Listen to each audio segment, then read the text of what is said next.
Okay, welcome everyone. I'm Lisa Rockford, Associate Professor of Art at the North Campus. This event is part of the 6th annual STEAM Visiting Artist Series, hosted by the Broward College Visual Arts Department. The series features nationally recognized contemporary artists that work in interdisciplinary formats and incorporate the natural sciences into their material and process. Our speaker today is Morel Doucet. Morel is a Miami-based multidisciplinary artist and arts educator that hails from Haiti. He graduated from the New World School of the Arts with the Distinguished Dean's Award for Ceramics, and then earned a BFA at the Maryland Institute College of Art. He employs ceramics, illustrations, and prints to examine the realities of climate gentrification, migration, and displacement within the Black diaspora communities. Through a contemporary reconfiguration of the Black experience, his work catalogs a powerful record of environmental decay at the intersection of economic inequity, the commodification of industry, personal labor, and race. Morel is a recipient of MICA's Presidential Scholarship and the Alumni Award for Student Leadership, and has exhibited extensively in the US and abroad, including shows at the National Council on Education for Ceramic Arts, the Havana Biennial, the African Heritage Cultural Arts Center in Miami, the National Council on Education for Ceramic Arts in Pittsburgh, the American Museum of Ceramic Art in California, the Museum of Contemporary Art North Miami, Flatten Art Museum, Sao Tome et Principe, the Haitian Heritage Museum Miami, and the Patricia and Philip Frost Art Museum Miami. His work has been published in Beautiful Decay, Trend Hunter Art and Design, Oxford University Press, the Miami Herald, Biscayne Times, Blue Canvas Magazine, Hyperallergic and Hypebeast, among others. He is also the curriculum and tour coordinator at the Institute of Contemporary Art Miami, and is represented by Gallery Myrtis in Baltimore, where he'll have a solo show later this year. And he will also have an outdoor public art piece opening April 30 at North Miami's Museum of Contemporary Art. We encourage you to send questions for Morel in the Q&A section that we will ask after his presentation. So please welcome Morel Doucet. All right, good afternoon, everyone. As mentioned before, it's an absolute honor to be speaking with you guys. So before I begin, I would like to kind of talk a little bit about my family background. So I am Haitian American. I'm from the northern province of Haiti, from a very small town called Pilat. My mother was an educator. My father was a doctor, and under the reign of Papa Doc, one of the presidents, my father was arrested, and eventually the U.S. intervened, and my family received political asylum. And so for me, around that time, I was about 2. So within the course of 6 months, my life completely changed. I was plucked out of Haiti and dropped in the US in Mobile, Alabama. Even though I was very young at the age of 3, I still have a very vivid memory of that experience. From being on a plane on the first time, my first time seeing winter, the sun disappeared. So at an early age, the idea of landscape was a way of me to understand the physical environment around me in terms of change and how people move in and out of these spaces. So I'm very proud to be Haitian. Growing up in South Florida, especially in the early 90s, it was not popular to be Haitian. And, you know, many of my peers around that time tried to kind of hide their Haitian identity. Myself in particular, I was very much grappling with these two worlds, being American and then also having a very traditional Haitian upbringing. At an early age, I learned how to assimilate really well into American culture. It got to the point where I completely were able to hide my Haitian accent, and I could blend in, with my American friends. And even on the phone, I got really good at code switching, which I can I'll touch more upon in the slide of what that term is. And so through these different tools, I learned how to navigate the spaces in South Florida, and how to really survive and propel myself. These are the last images of me taken when I left Haiti. So on the right is me standing with my aunts behind the house of my grandfather.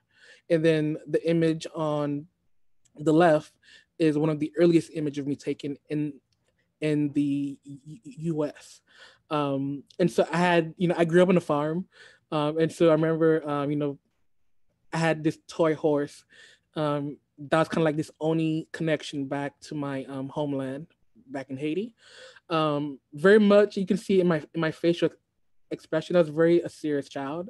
I was that kid looking at everyone, looking at kids my age, trying to figure out like why they were making a mess. So I was very much serious at an early age. And then in terms of my schooling, so I was introduced into the magnet art program in Miami at an early age. So from third grade through high school, I was in a specialized program. So I started off at Rainbow Park Elementary, and then I went to Norland Middle School, the Center for Performing Arts. And then for high school, I went to New School of the Arts. And then eventually it led me to Baltimore, Maryland, where I graduated from the Maryland Institute College of Art. At MICA, I thought I was going to become an illustrator, but life just had a different path for me. And so I ended up changing my major from illustration to ceramic my second semester of junior year. And although I, changed my major so late into my artistic path, it didn't really affect my term of graduation because I was always doing 18, 21 credit semesters in college. I've always been kind of like a high performing student. And so it didn't really kind of scare me. Like, it just, the realm of illustration for me, I realized that in my last years of college that I was not interested in working under a art director, that I was interested in telling my own stories. So the idea of agency, and kind of using my voice. I come from a family of many history buff, and so I think their influence later on in life, it told me that if I did not tell my stories, then someone would eventually do it for me. And so by leaving the realm of illustration as an industry, it gave me the agency that I was looking for. If you notice in the image in the bottom, there's some work in the back of it, that kind of some things I was kind of playing around with when I was an illustration major. And then eventually I graduated, and my first job really out of school was I was working for the Baltimore Office of Promotion for the Arts as a arts educator. And then that position ended, and then eventually it led me to being part of the original team at the Perez Art Museum. I was very fortunate to join the team, and I had learned a lot of incredible experience and skill set as a educator through this museum. Um, and then eventually, I wanted to keep growing, and so I left the Perez Art Museum, where I currently work right now, which is the Institute of Contemporary Art in Miami. It's a museum located in the Design District, and I oversee the school and tour program. And so pretty much many of the things that influenced me when I was growing up, I use them today as an educator to give back to the community that I work with. I work primarily with Black and Brown kids. This school in particular, which is located in Little Haiti, I've been working with them for the past 3 years. And when I first started working with them, the school was a district rating of a D school. And over the last several years, they've gone up to an A. So it really shows the impact that the arts have. I was very fortunate to grow up in the 90s, where every school had an art program, they had a kiln. And so a lot of these exposures that I had in opportunities, many of these kids don't have them anymore because funding has been cut and the arts have been completely taken out of a lot of these schools. And for me, I'm just like, listen, those programs were valuable, and it helped really shape the person I am today as an artist. And so these are some early work coming out of high school, going into my first semester of college. So very much interested with the idea of dream theories, the idea of the double consciousness. Again, I by this point in my life, I completely could blend into American culture. Even throughout my years in college, people just assumed that I was African American, and it really wasn't into my literally my final week of college. My mother came for graduation, decked out in traditional Haitian garment. People realized that I was not black, that I was actually other, or I was from the Caribbean, really. That the idea of my identity came back. So these are some work when I was studying illustration.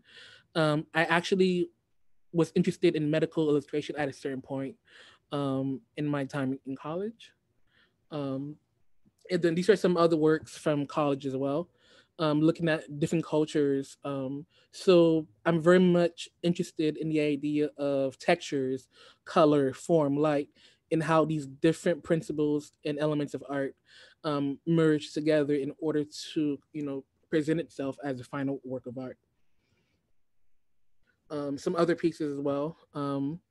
And really, like, I don't really work in this fashion anymore, but it's definitely influenced the kind of work that I make.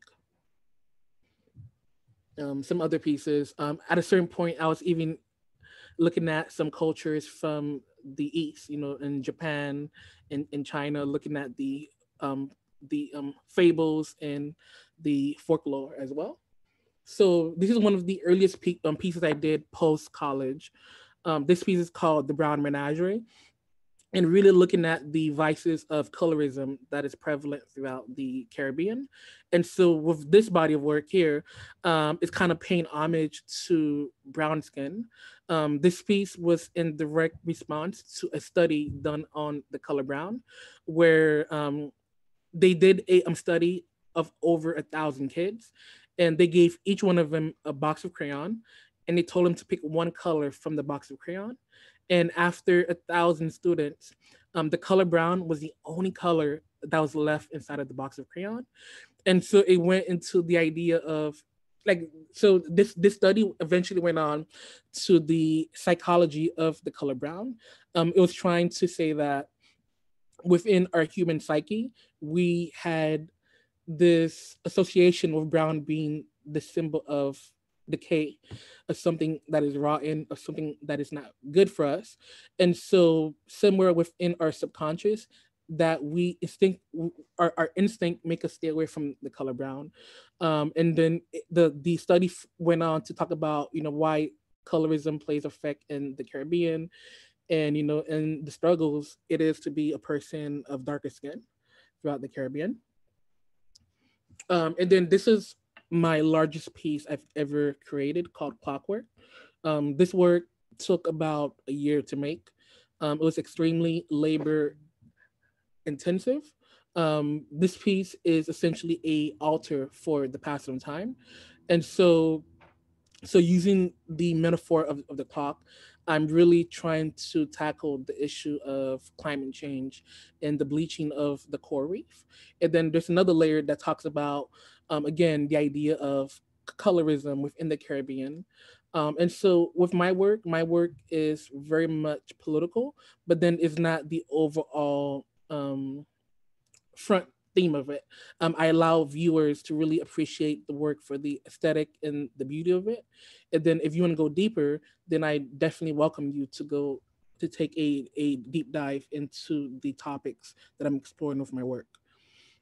So these are some additional details from that body of work. And I also like to mention that there is some mixed media. So there is some synthetic material in there as well that I use to create the work. But 80% of the work is completely out of ceramic. I use, sometimes the forms are shaped with my hand, and other time I use tools in order to design certain elements within the work. This work also required some engineering. So again, with my background being a multidisciplinary artist, I was able to kind of look into woodworking and things like that in order to fulfill the vision for the work.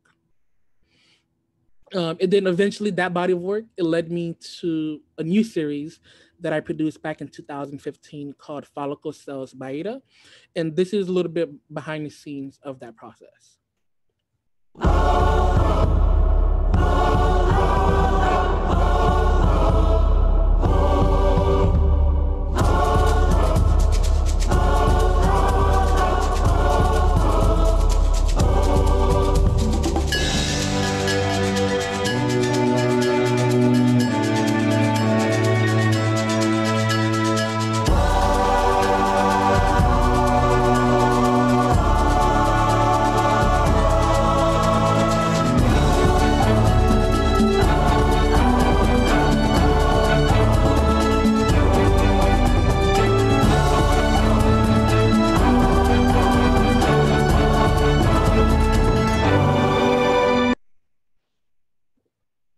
All right. So this body of work, again, is called Follicle Cells by Ada. And really, it came in response to the police brutality that was going on throughout the US and abroad. And so really with this work, I was trying to juxtapose the idea of Black fragility to the fragility of the environment or the dying environment.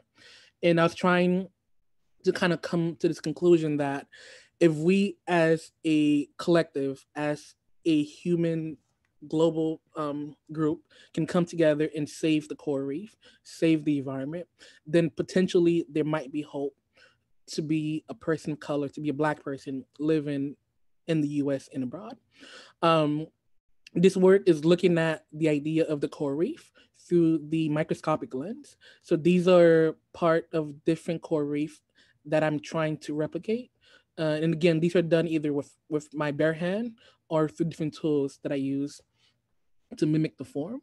And then the color of the work, it pays homage to my hometown back in Haiti, which is very vibrant and lush with colors.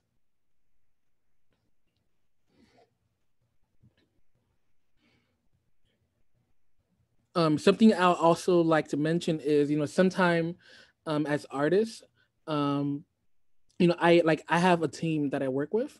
And so with a lot of my work, I was very fortunate where I found a incredible photographer who I've been working with for the last 6 years.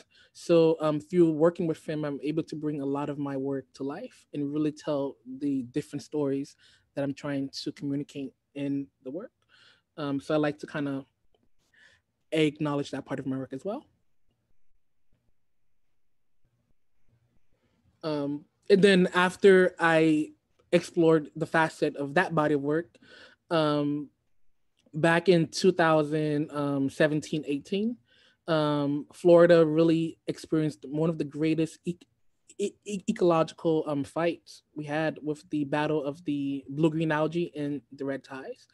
And so these are two of the images kind of telling you guys what that is. So blue-green algae is this really nasty gunk that forms from the different runoff that comes from big sugar.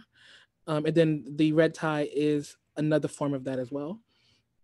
And essentially when this mixes in the water, it travels down through the streams of Florida and it pollutes the Everglades, it contaminates things in the ocean. And eventually it leads to this. It kills thousands and thousands of marine life. And so throughout the timeline this was happening, I was kind of going up and down the coastline of Florida and documenting some of these effects happen. And so to kind of go back, so right now, this is what the current flow of the Everglades looks like. Before, there were streams that were flowing from Lake Okeechobee here. It would kind of go down through different parts of South Florida. But we as man, we've essentially cut off a lot of these natural streams. And so because of that, it caused a lot of the buildup in the lake here. And then when they release the buildup, it kills all of the marine life that are along the coastline of Florida.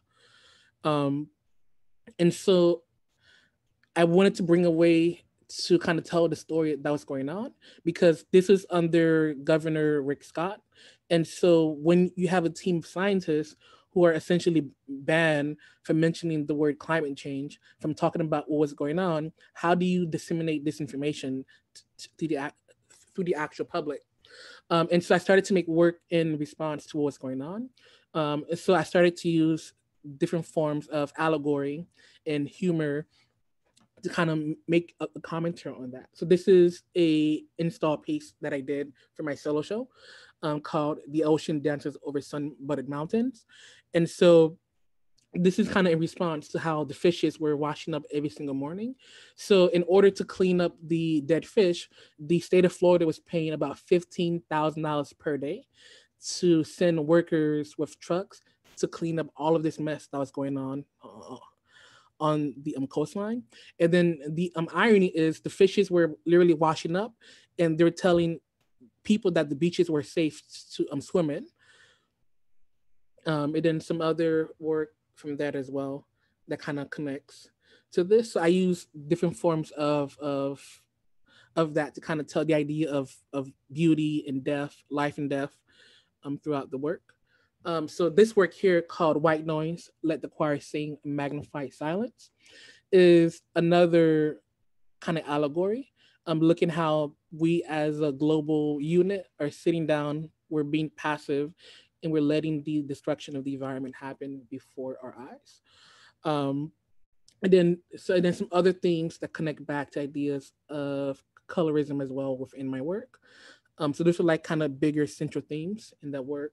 And then this piece here was looking at for those who are not familiar with Haitian history, Haiti had to pay back the French, what is estimated today, which is about $22 billion for essentially Haiti to gain back their freedom. When Haiti fought the French and they won, there were a lot of things done to the country to prevent it from growing and becoming anything really. And so a lot of the funds that was pulled from Haiti, it starved the education system, which is why back in Haiti, most of the education is actually private. There's not a lot of public institutions because a lot of the funds kind of were taken from those different sectors in order to pay back the French.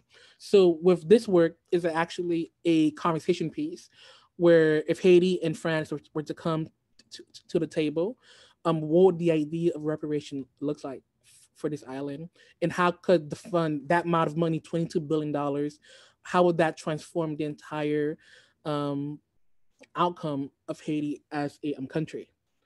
And then some other new works that I'm working on right now. I've been looking at the housing crisis right now in South Florida. Rent is super expensive, and the prices are going to keep going up. Within South Florida, over 20 years, about $10 billion of development that is scheduled to take place throughout the city. And so a lot of the new work that I'm exploring is looking at that as well. And so this is another video that talks about that issue. How do you tell a woman that raising a black son isn't some type of inside joke, crafted by God and some white man? Can you prove to me that they are not in heaven snickering at the soul of a single-parent mother, dressing her son up for graduation, hoping he can make it across the stage, down the aisle, or off the balcony quick enough to not be caught in his skin at the wrong time? I've touched the bellies of women who aborted more black boys than thrown overboard slaves who will look you in the eyes like a bluebird awakening from a holocaust and whisper, I am just afraid to raise a black son. And so this video connects to this new body of work that I'm working on, that is called Water Graves in the 6 Shades of Death. So over the last 3 years, I've been going to different spaces in South Florida, and I've been gathering the flora and fauna from different neighborhoods. And then I would bring them back into the studio in order to make drawings and mixed media work with them. So this piece here is called Every Horizon Line. It's a double metaphor waiting to dispel the truth. And this, the flora and fauna in this work, it comes from Adapata, which is a neighborhood that is largely Dominican.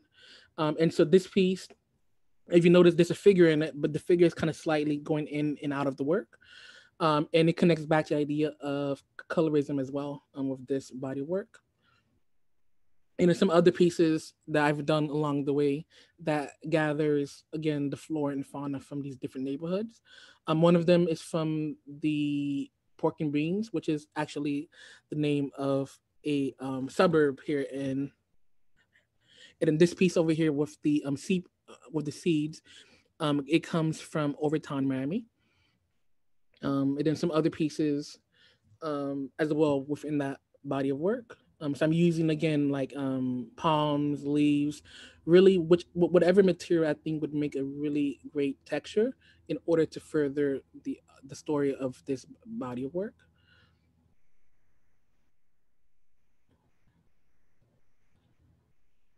And then I kind of wanted to kind of touch up a little bit on the business of art, because I think one thing that art school really does a terrible job at is teaching you how to be a successful artist. Art school, it shows you the basic skills, like how to draw, how to paint, but then how do you really take those elements and really to market yourself and kind of go a step beyond the basic skill set that they do in school. And so for me, even though I graduated from a really great school, they also lacked a lot of these elements as well. So over the course and in the past couple of years, I would apply myself in these different areas, like money management, how to budget, how to market different things I'm doing. So like some recent projects I've completed, I work with this company here. It's activation on Lincoln Road in terms of their flagship store. In this project, it started over quarantine actually. And I was working with a team in New York, a team in Chicago, and a team in Maryland.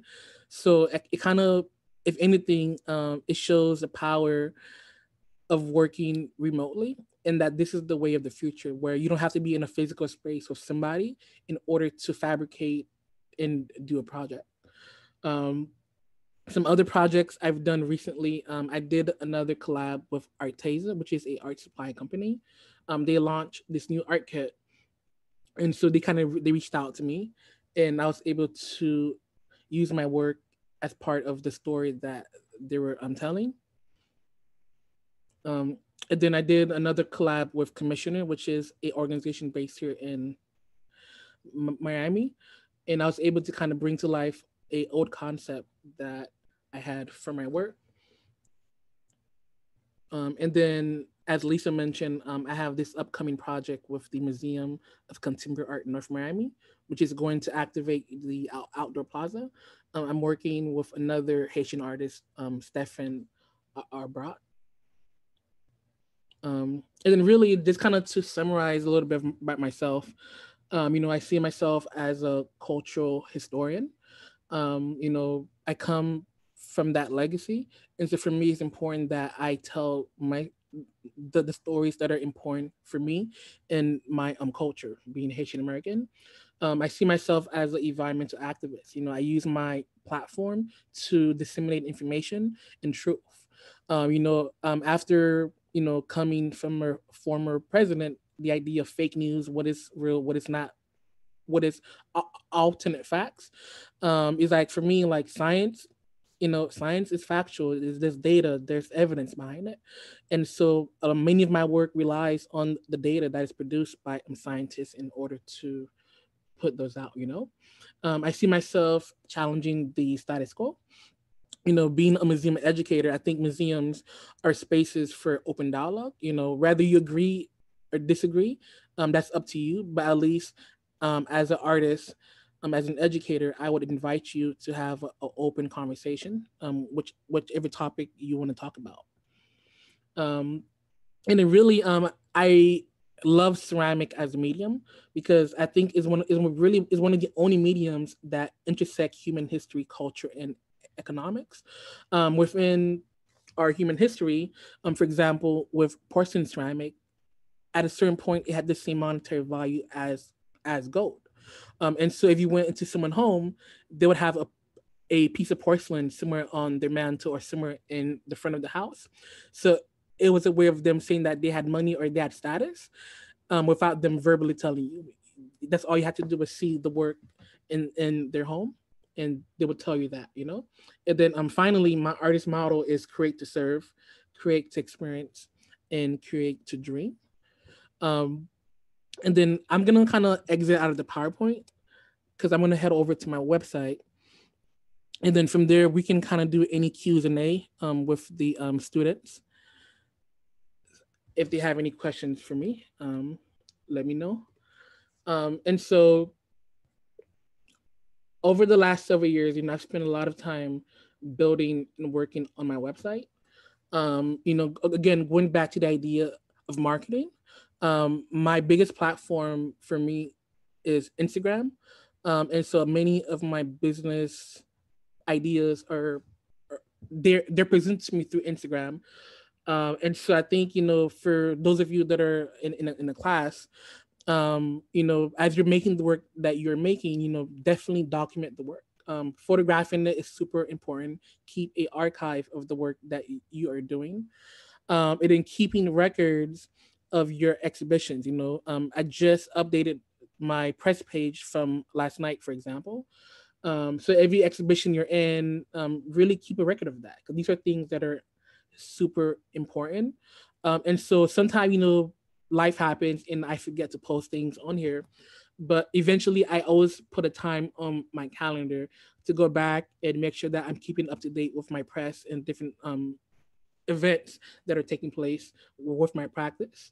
And then, you know, for me, I have all different parts of myself on the website.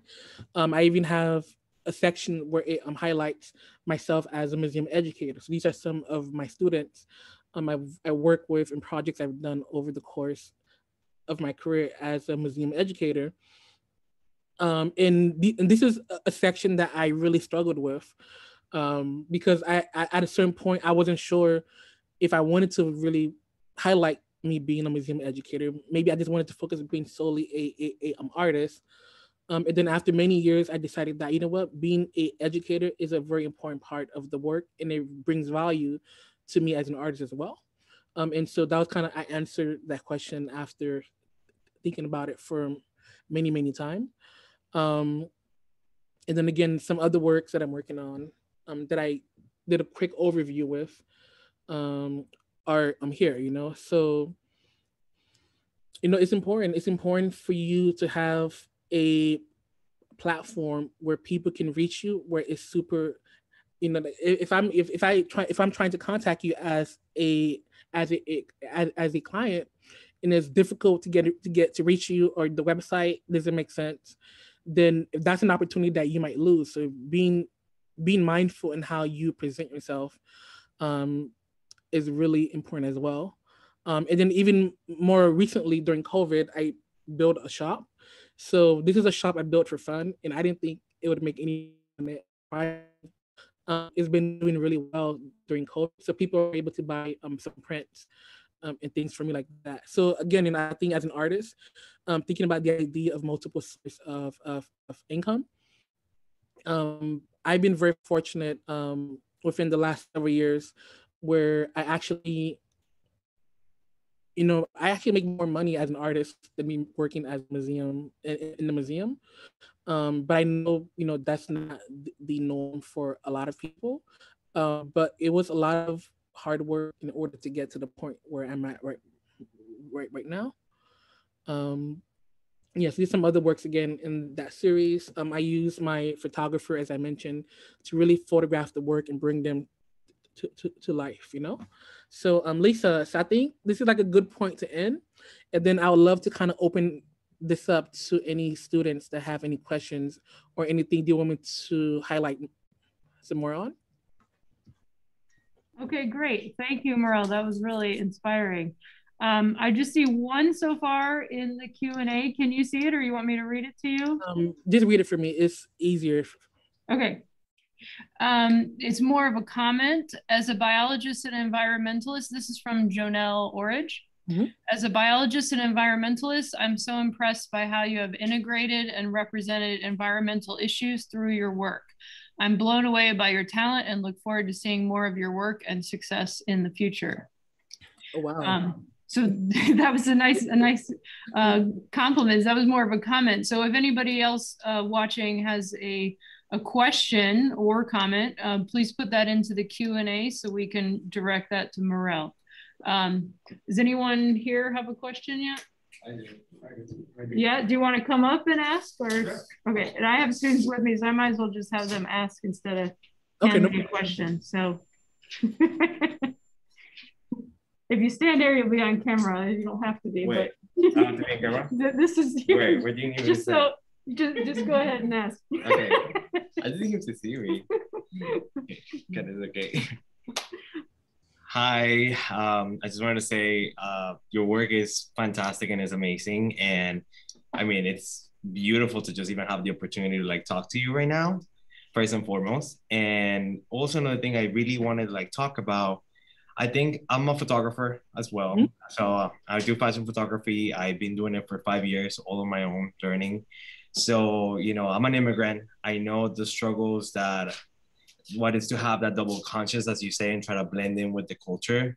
And I feel like as from standpoint as someone who's trying to be an artist and trying to grow and develop my own style and make money off of it, I feel like it's so important when you're talking about the whole art schools and how they're not teaching financial literacy to artists in order for it to thrive. And someone who is now thriving as an artist, doing something that you love, what do you think will be the best things that we can do to change that? Because we cannot just do art just for the sake of art. Yes, it is important, but we also are supposed to live off of this, you know, like, and it's kind of like, where do you find that balance and value where you're like, okay, this is my price. This is how I'm going to make my money, you know, because that I struggle for that for years where I'm like, I'm just starting to make money of what I do and I'm very proud of it, but it has taken me like so long and it's still a struggle, you know? Yeah.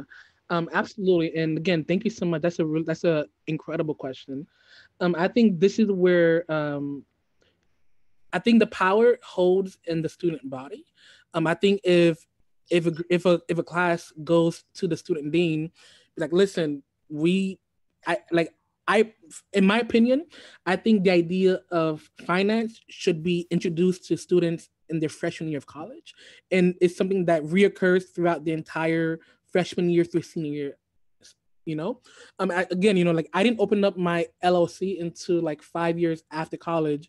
And it was, again, one of my mentors told me, like, listen, you make way too much money and you're giving it away to Uncle Sam because you don't have a LLC. If you have an LLC, you're able to write off a lot of these, there's a lot of things you can write off and you're able to keep the majority of your money because you have a business, you know? So these are things that wasn't taught to me back in school, you know? So I think with a lot of these schools, we need to change the idea of how art is introduced, you know? I think it should be integrated into the entire system, you know, again, like as I said, from freshman year through senior year. And there should be, you know, some kind of like, you know, with my college, when we graduated, the student body, we allocated money in order to further the career development office. So that way the students that are graduating after us had better resources than we did, you know? But again, you know, I think I can't see you, but I would like to, you know, reach out to me through Instagram. You know, for me, I've been very fortunate where I have really incredible mentors. So if I don't have a question, I can reach out to a friend that's a lawyer who can ask who can answer these different questions, you know. But absolutely, you know, and then for other students, I think, you know, since you're a fashion photographer, I would look at other artists that are making work similar to you and then seeing what they're charging, and then looking at their resume and seeing what path or what experiences that they did in order to lead them to that stage that they're at right now. So again, like learning through doing and learning through observation from other artists as well is super important. I just want to say thank you so much for that. I think that was so powerful, and that's something that more of us creatives should actually get to know those sides, because it's super important. You know, I was fortunate enough that now I'm in a position that I can give myself an education, but for many years I couldn't, and I just had to like roll with the punches. And I mean, it's surreal to even like talk to you right now, and it's amazing to have that. I'll definitely will reach out to you through Instagram, and yeah, I just want to say I love your work, and I love the fact that you are literally serving with a purpose through art, because even for me, especially deep down, like that's what I want to do with my photography. I want to change my industry because I love my industry, but I want to send a message through my photographs, and that's what's important. So thank you for that. No, absolutely. And funny thing, so I think so back in school, so I was not interested in fashion, but I was interested in the management of, like, I guess I was interested in the business of it. So back in school, I actually used to organize their annual benefit fashion show. And so this is another project that I did back in school, where I came up with a prompt and the theme, and there was different people that did work in response to that theme. These are like posters and the garments that were made. And I had an opportunity to work with Derek Blinks. He's a celebrity photographer based out of Atlanta.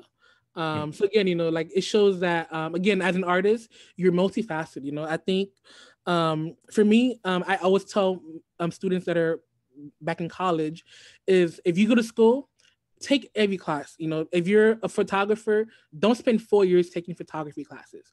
Take a class in animation. Take a painting class, because those are things that's going to make you more valuable to a different project. And again, you know, that's one path. You know, if you are gonna take all photography class, then make sure that you're so good at it that everybody goes to you for that one or two thing that you're incredible at. Yeah, I mean, it's amazing. I cannot wait to see you like probably working for, I mean, I could still see you doing something like the set for like Dior and doing like a campaign for them. Like honestly, like trust me, it's amazing what you do, and I could totally like imagine a whole editorial with what you do. So, or a campaign. So thank you so much. I appreciate it a lot. Okay, Michael? So I just had a question about your art. And it was mainly about, do you have like a point of reference when you make art, or does it just come naturally? Like, oh, I want to draw this today, or is there something like a topic that you want to address? Like a topic. Okay. So my minor is creative writing. So I actually write a lot. You know, I'm always writing because, you know, I work in a museum. I'm working on a different lesson plan. But also I free write. You know, a lot of my titles are different allegory, for example. So here's one, for example. Like I did the project for Commissioner, and for Commissioner, the project is called Night Garden in Moonlight, the Stars Chatter. And so a lot of my work is super poetic. And again, I try not to be very direct with the audience. I'd like them to kind of work a little bit to understand what my work is about. And so through writing, I'm able to not only break down and understand why I'm doing the work in the first place, but then it helps me along the entire process, you know? So I do a lot of reading, a lot of research, and a lot of writing as well.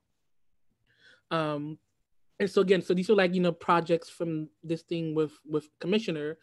This is a poem that I wrote in addition to making the actual artwork.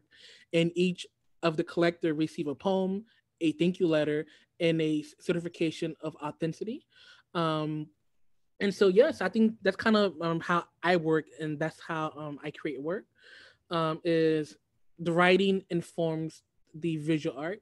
And I'm always writing, I'm always thinking about what the work is about, why I'm doing it.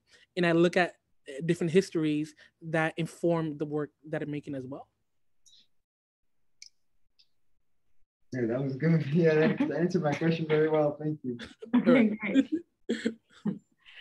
Morel, I'm curious. I don't have any questions from anyone else yet. If anybody else has one, bring it up. But and if anyone's on Zoom that has a question, just send it to the Q&A because we still have some time left. So I'm kind of curious about the work that had an Egyptian bust of, I think, Cleopatra. Oh yeah. Incorporated. So, can you talk about that one? Yeah, absolutely. So I've been working on, oh man. So in the past several years, I've been interested in really like these female icons from art history, like the Virgin Mary, Nefertiti, and so like a lot of them, just me really having fun in the studio, the idea of the Black Madonna, for example. Most people don't know, like, the Statue of Liberty was inspired by a Black statue that was given to the US, and so I just look at these different histories and I'm trying to reimagine them. So even like in my artist statement, I talk about the reconfiguration of the Black experience. So with these busts that I'm working on, it goes into the idea of Afrofuturism. Like, if I were to reimagine Nefertiti through a different lens, what would she actually look like? So a lot of them are just like play on words, play on history as well. So just really just me in the studio just having fun.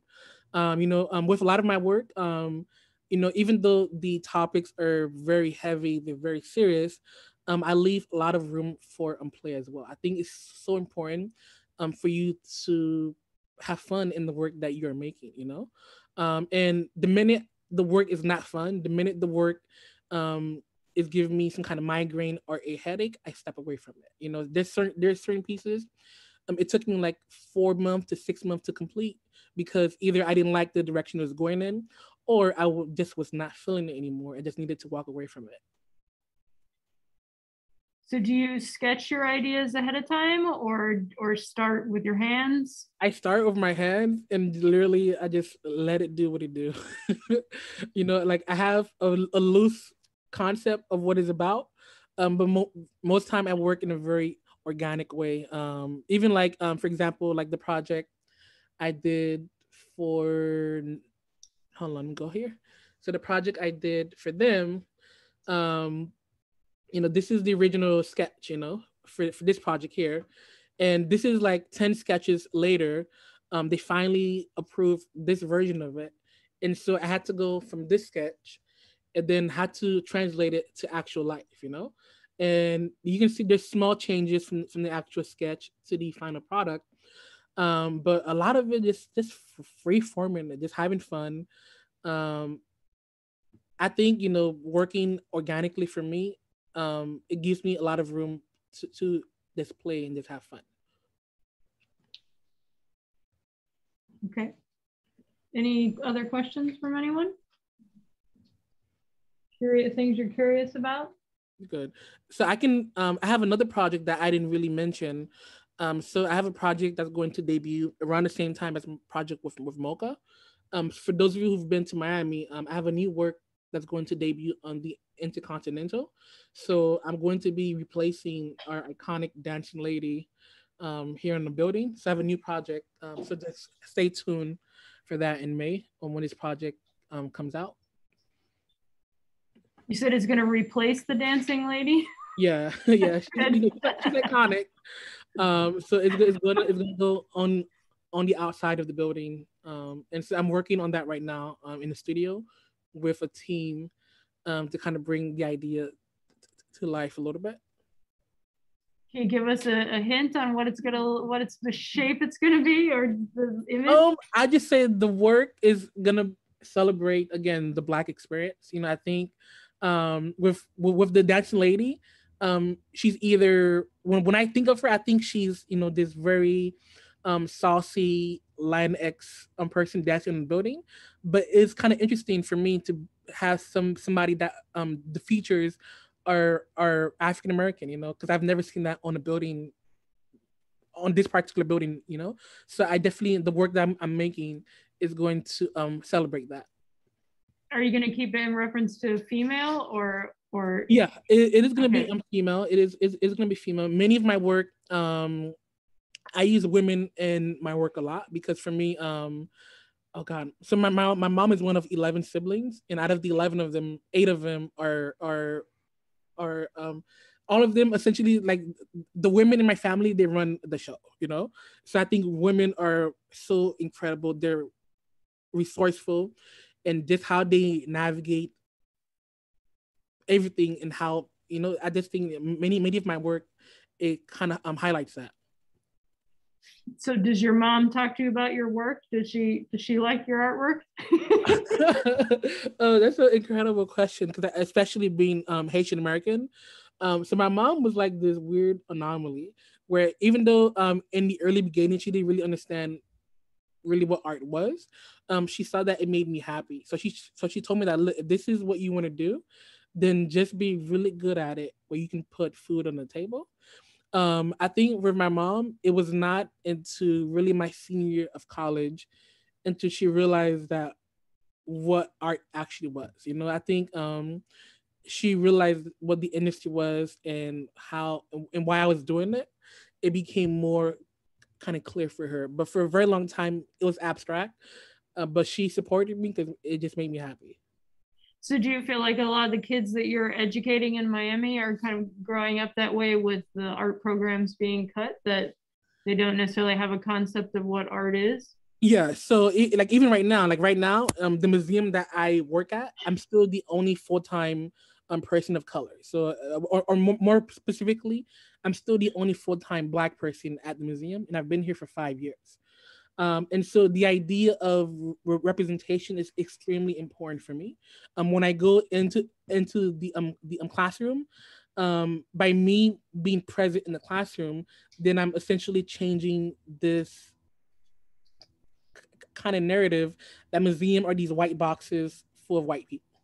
That there's, as an artist, there's so many nuances of what it means to be a there's different kinds of artists, and success looks different for every single one of these artists as well, you know. So I tell people, like, listen, if you want to be a photographer and just do commercial work and that's what your passion is, then absolutely come up with a business, come up with a plan, and excel at that. Not every artist have to be inside of a gallery, have to be inside of a museum. And so again, these are some important questions where the students can think about for themselves as well. Is right now I'm in drawing one, but maybe I'm not a fine artist. Maybe I'm a painter. Maybe I want to do garments. You know, so again, by you exposing yourself to multiple courses, multiple art medium, it makes you a stronger artist, and it answers a lot of these questions while you're in college, where you're not having to do it in your adult life after school is done. Well, that's a nice plug for our art courses here at Broward College, because you can take them without being an art major as an elective. So we have one question from Chris Hurley.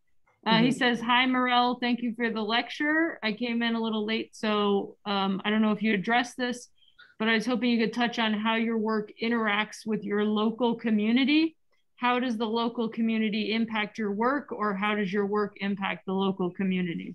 Right, awesome. So Chris Hurley is actually a classmate of mine. So he went to Michael with me, and he's working over in California. So thank you, Chris, for joining us, because I know you're in a 3-hour different time zone. I really appreciate it.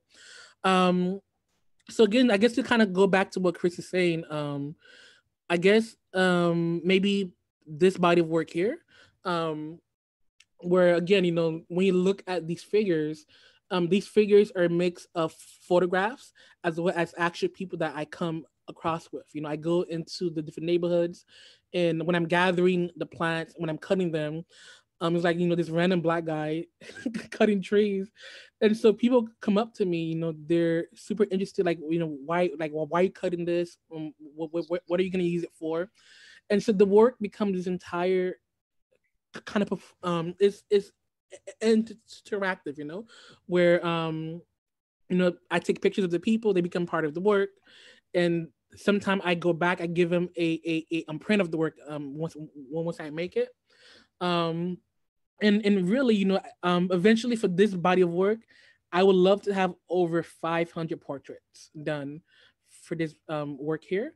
And so for my solo show, I'm going to be making about 20 new work for the solo show. And I want to keep going, my goal is, I feel like, the work that I'm making now is essentially, I'm creating this ecological map of South Florida. And through the people, I'm telling the story of each different neighborhoods as well. And then again, with my teaching work that I do, that's another way that I bring the work from the classroom into different spaces as well. So those portraits are of people from South Florida, or yeah. Mm-hmm. Okay. Yeah. And are they people you know well, or that you meet? A lot of them are random strangers. I think there's something, there's like this spark that as an artist you ignite in different people. I think people like the idea of being captured behind the camera, or becoming like this physical product. So oftentimes people are just like, oh, you want to draw me? All right, bet. Like, I'll be happy to stand in the corner and take a picture of me. Great. Well, we really look forward to seeing your work in public soon. It's going to be on view at Mokonomi, and that's at the end of the month. Is that, or? Yeah. So the work for Mocha is going to debut as part of Haitian Heritage Month. So again, it's myself with artist Stefan Arbrat. We're going to be creating this very large scale banner that's going to activate the outdoor of the museum. So these are the mock-up that was part of the project that I submitted. So it might look slightly different from this, but we look forward to really working on this project. Well, I like how the portraits are kind of a commentary on visibility or lack of visibility, because the figure is kind of camouflaged, and they're becoming very visible with this public art project in large scale. So that'll be really nice to see. With a lot of the work, I'm not really interested in the. I'm more interested. So I particularly work in this style because I think when it comes to the idea of the portrait, especially with the Black features, there's a lot of agency in taking away these details from the actual viewer. And so a lot of my figures, they're super, I'm the word for it, they're minding their business. So I want the viewer to kind of get a glimpse into the life of this person, or maybe have the kind of energy that I'm getting from that person. And so I rarely add eyes. So really I'm looking at the nose, the lips, the hair. So those are what really makes up the actual person. And so I pay very close look when I'm working in this fashion as well. So the installation is called After the Rain Comes Light, Portraits of Resilience. So the work is going to celebrate the residents from North Miami. Great. Well, I think we'll end it here then. Did anybody have a last chance question? What is code switching? What is what? Code switching. You mentioned it earlier. Oh, absolutely. Great question. So code switching. You hear that? Okay. Yeah. So code switching is, in simple term, is how you can alter your voice to either sound more white, or so I can go from speaking in slang and to kind of changing my voice completely, where I just sound completely white on the phone. So I've had moments before I was working in a museum where I have some kind of phone interview. I walk into the office and they don't put two and two together that I literally was talking to you 20 minutes ago on the phone, because I was able to kind of change the influx in my voice and kind of completely, like essentially I gave myself a different identity based on how I would speak on the phone or present myself. I stopped doing that because, again, I just want to be authentic to myself, you know, so I no longer really do that. But again, that was a tool that I would use in order to get into certain spaces, you know? Yeah, that's fascinating. Okay, anybody else? All right, well, thank you so much, Morel, for this has been very insightful, and you shared a lot of different things with us. So very versatile. So we're definitely impressed on seeing the quality of your work, and we appreciate your time sharing with us. So we look forward to seeing more of your work appear out in public and in museums, but thank you again. Absolutely. And for everyone on Zoom or in the class, if you have any questions, I'm super accessible. So feel free to email me or reach out to me through my Instagram account. And whenever I have the time, I'll follow back up. We can chat on you know, any of these platforms. You know, I try to be as accessible as I can. All right. So thank you so much. Oh, okay, go ahead. They were clapping.